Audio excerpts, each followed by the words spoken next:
And we're going to jump right into some massive value coming to you right here, right now with the co-founder of WebinarCon, New York Times bestselling author, massive investment, brilliant mind, and once again, co-founder of WebinarCon. Put your hands together for the one and only Ron Douglas.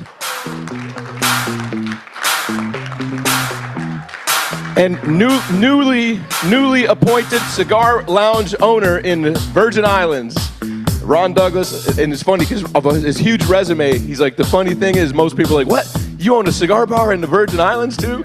Awesome, man. All right, cool, let's rock this up. All right, thank you guys for waking up early and coming out to see us, man. I appreciate you guys. We're gonna try to make this more than just the opening act for Russ Ruffino. Exactly. So I'm feeling good, man. A couple of years ago at WebinarCon, everybody's here. We were doing like awards, and I'm in the back getting some administrative stuff done with the orders that were coming in. And Tom calls me up. He's like, "Come on up here. We're doing the awards." So I get up, and I'm like, everybody's watching, and I'm doing like a light jog, and my knee just like clack, clack, clack.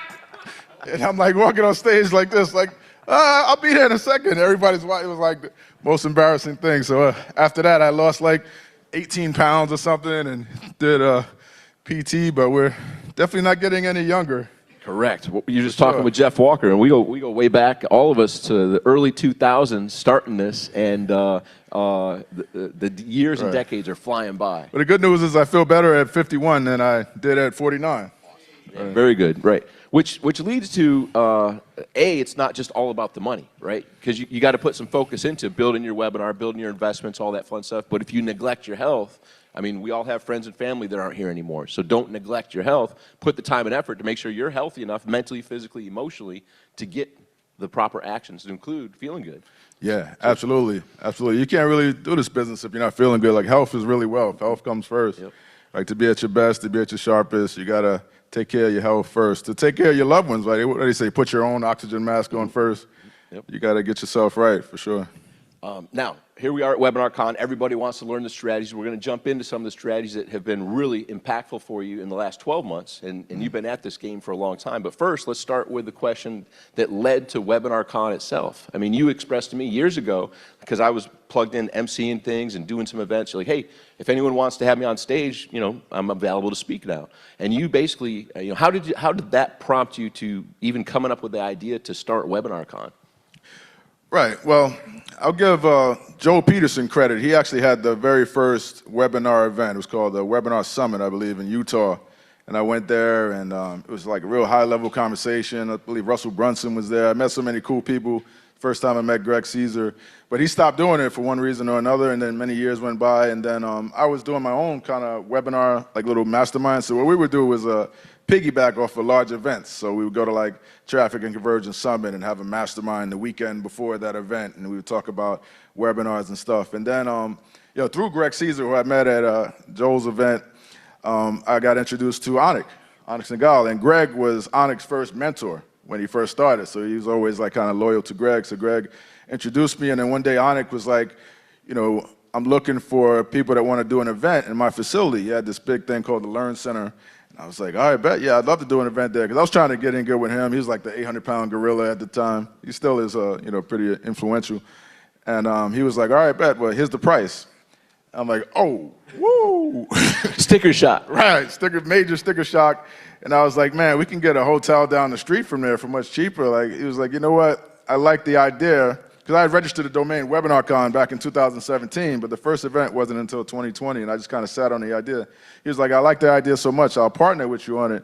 I was like, hell yeah, let's go. And he's like, Andy also wanted to do an event. Do you want to partner with Andy Hassan?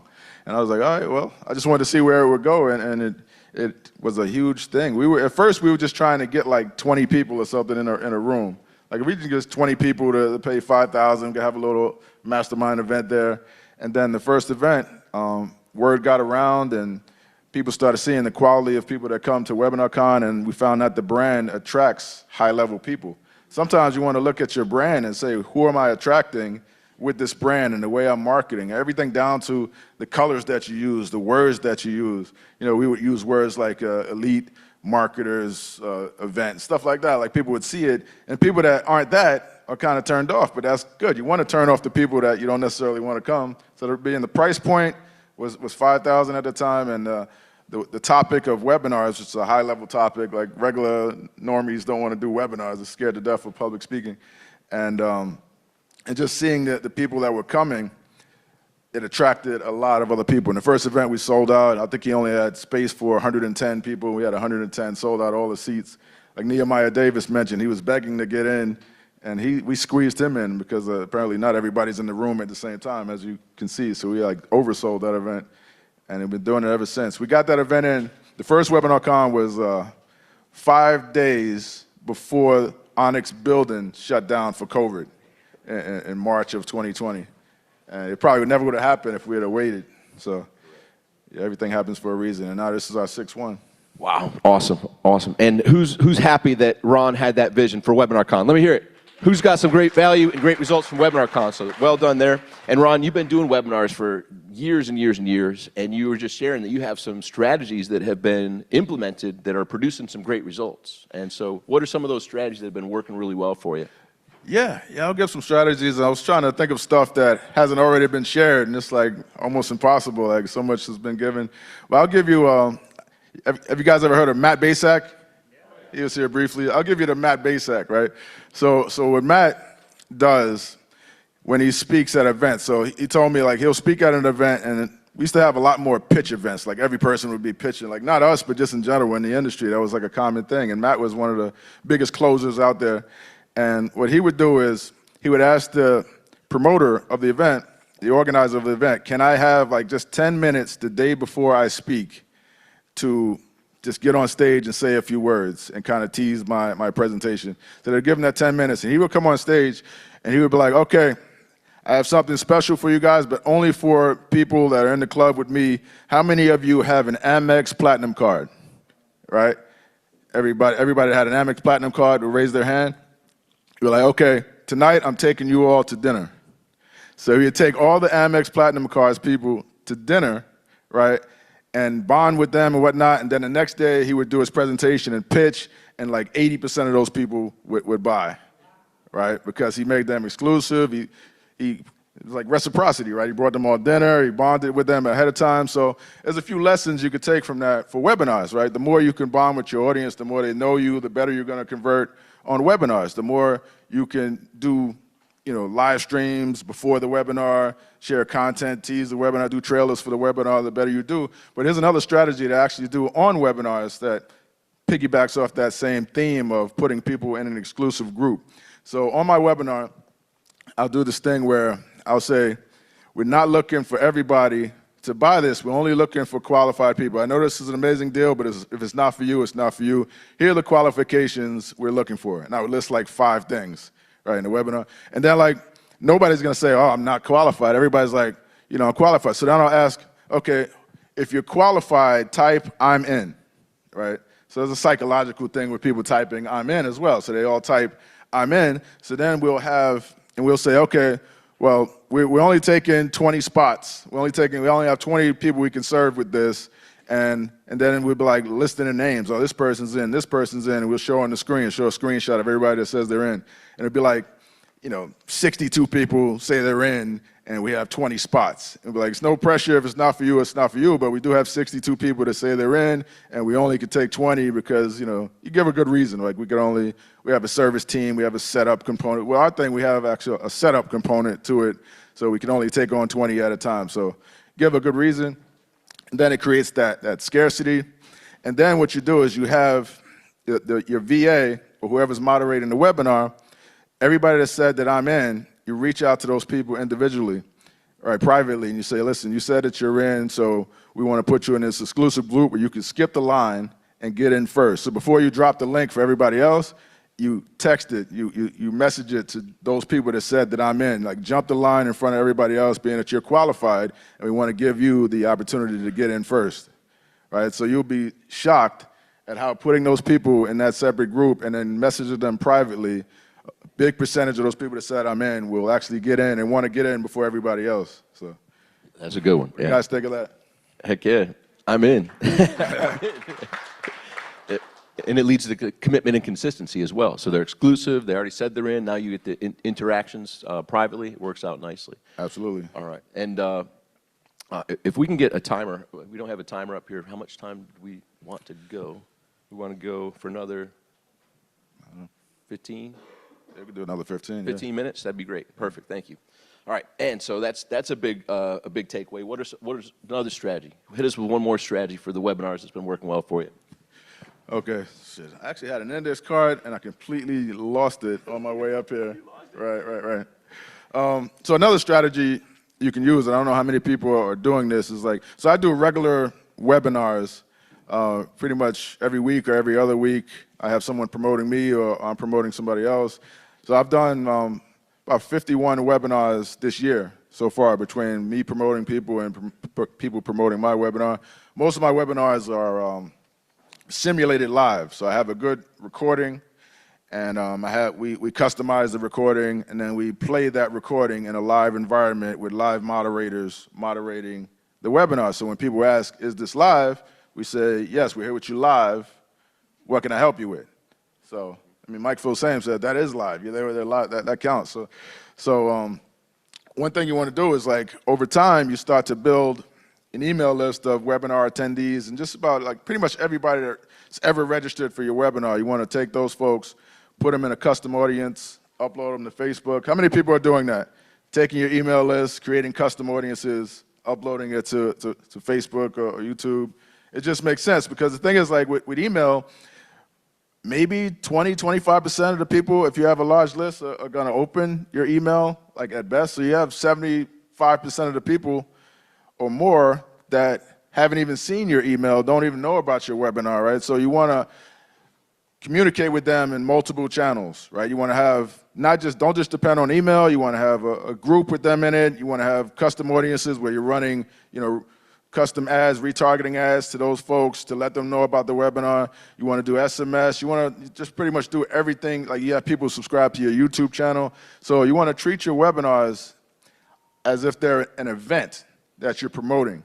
Like consider it an event you're promoting and put all of that, consider it a movie premiere, right? Consider it you're trying to promote this movie, you just spent, $100 million on this movie and you gotta let everybody know about it. So you hit every avenue you can to advertise this thing and you come up with exciting angles to make people want to come on your webinar. So you wanna tap into what they're thinking about, right? And use that as a spinoff for why they should come on your webinar. Enter the conversation that's in their mind. So it comes down to knowing your audience. What are they concerned about? What keeps them up at night? What trends do they feel like they need to know about?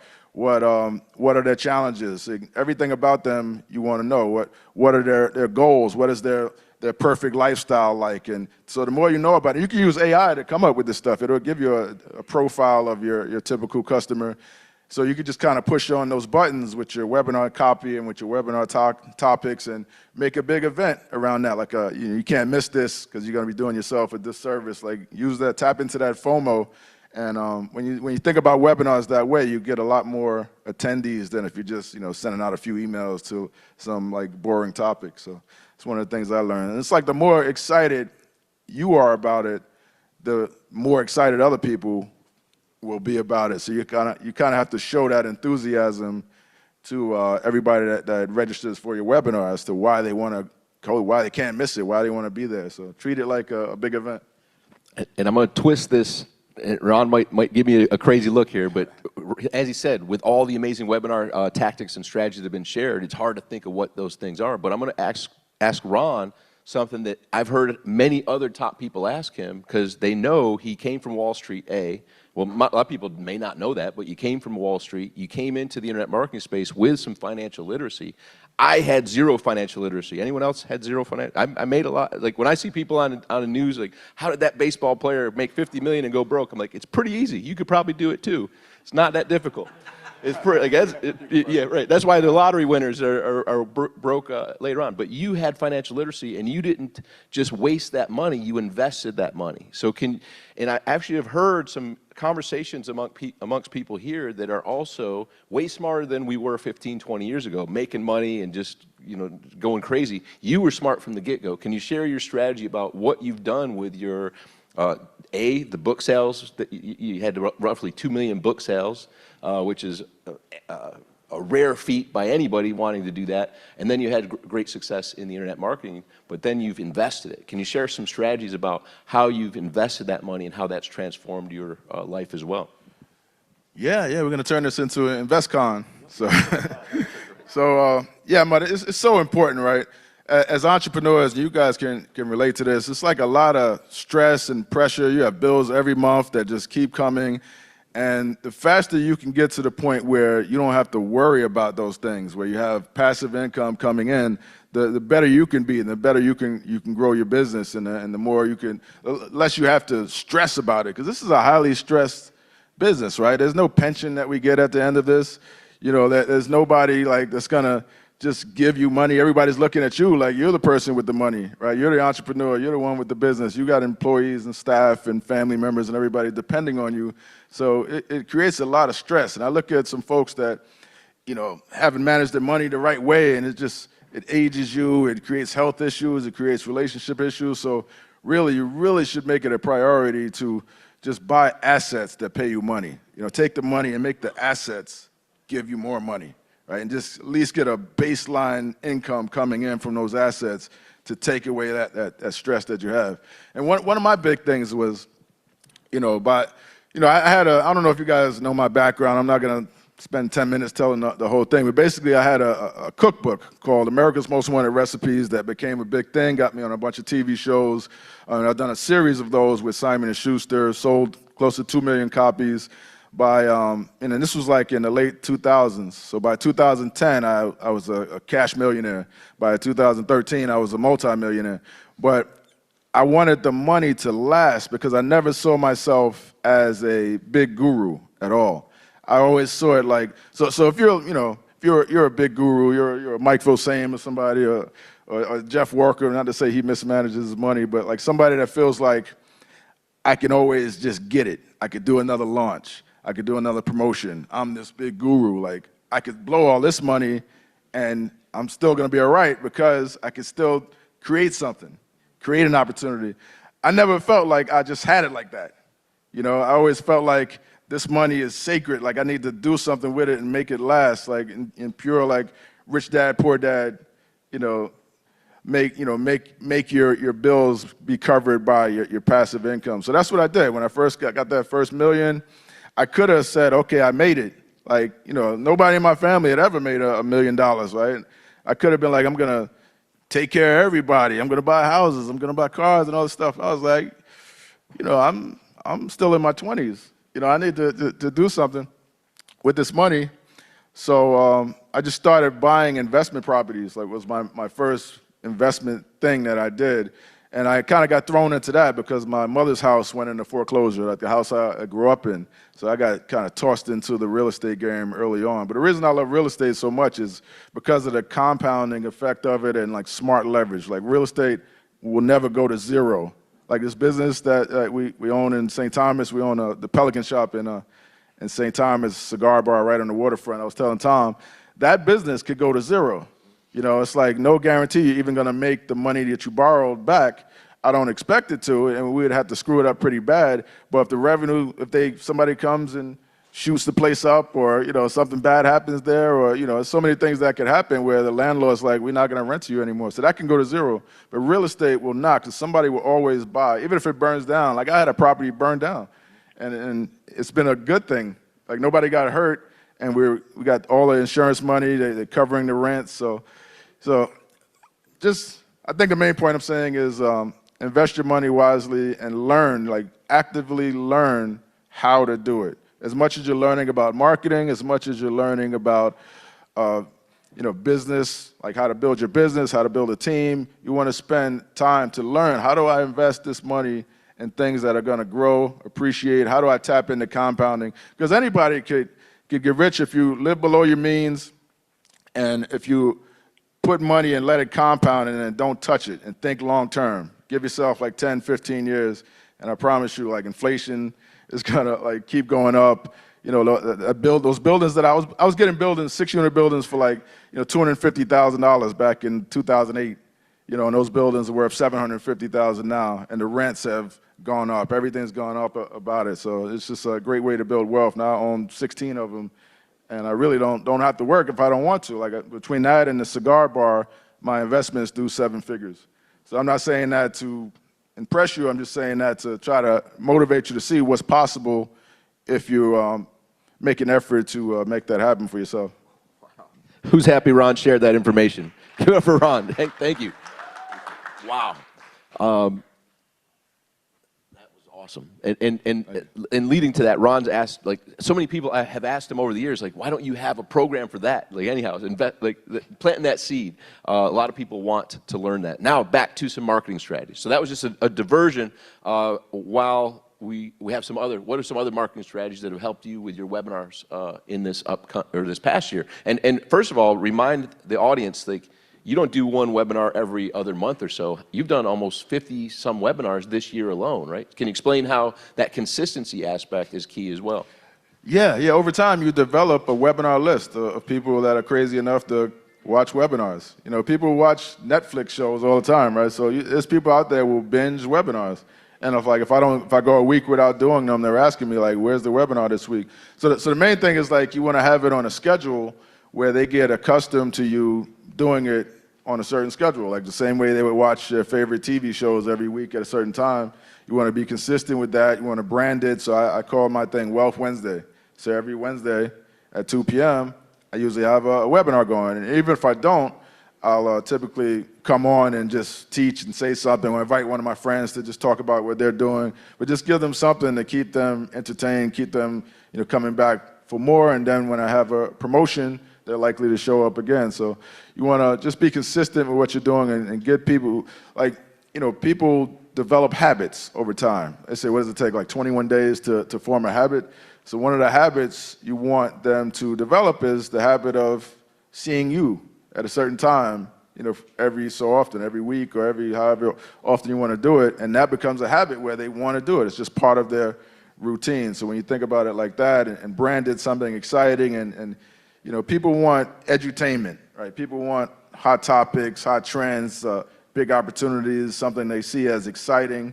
The more you can tap into that desire for not just education, but entertainment, keeping them stimulated, keeping them inspired, keeping them, you know, with something in front of them that they see as exciting and I could change my life, and keep them dreaming, and, you know, also help them like as much as possible too. Don't just like sell a dream, like give them quality stuff that really test the test of time, and that they could really see, okay, this guy's actually trying to help me with these webinars he's given, with this content he's given.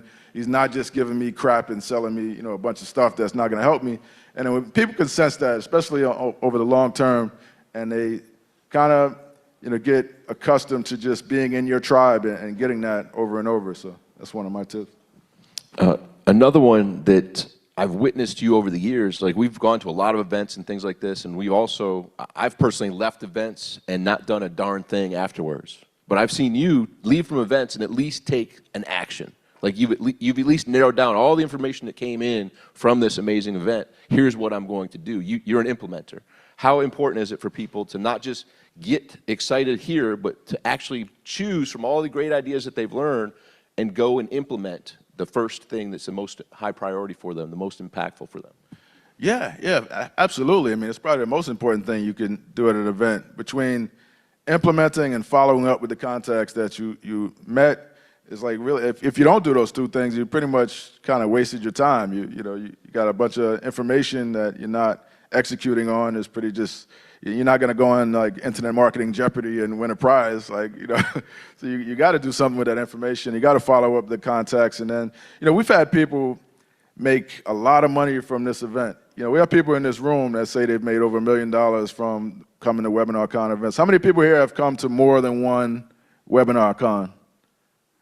So we have people that keep coming back because of the quality and the level of people that come here, and because they're getting results from not just the information, but also the contacts that they make here. So definitely do that. You know, pick Don't try to do everything. Pick like one thing at a time. I want to focus on this. I'm going to implement that. That's really the key, right? If you do try to, what did he say the other day? You can't ride two horses at the same time, right? You got, what did he say? Like the person who rides two horses rides no horses, 0 horses, right? So pick one thing, focus on that, implement, ask questions, keep in contact with the people you meet here, circle back with them. Ask them like for more clarification. Like people love to talk about what they're doing and what's working. And if you approach someone that you learn something from at this event, be like, listen, I just want to circle back. You really blew my mind with what you shared. Can you tell me a little bit more about how that works? I guarantee you that they'll remember you and want to help you implement and share more of what they're doing. Any final words for the audience today, or are we finished with today's wisdom? I just want to say thank you, man. Thank you guys for coming out to WebinarCon. Hopefully it's been a great event. It's been a great event for me, and I'm, back there working, and I'm picking up tips, and I'm meeting people. So I wanted to create the event that I wanted to go to, right? The event that's not necessarily about me. People aren't necessarily here to see me as Ron, the guru. You guys are here to see everybody, see each other, see, the industry, the marketplace. So, and the leaders of this marketplace come here. It attracts some amazing people, and I'm honored to be able to continue to put this on. So thank you, guys. Ladies and gentlemen, put your hands together for the co-founder of WebinarCon, amazing man, Ron Douglas. Awesome, man. All right.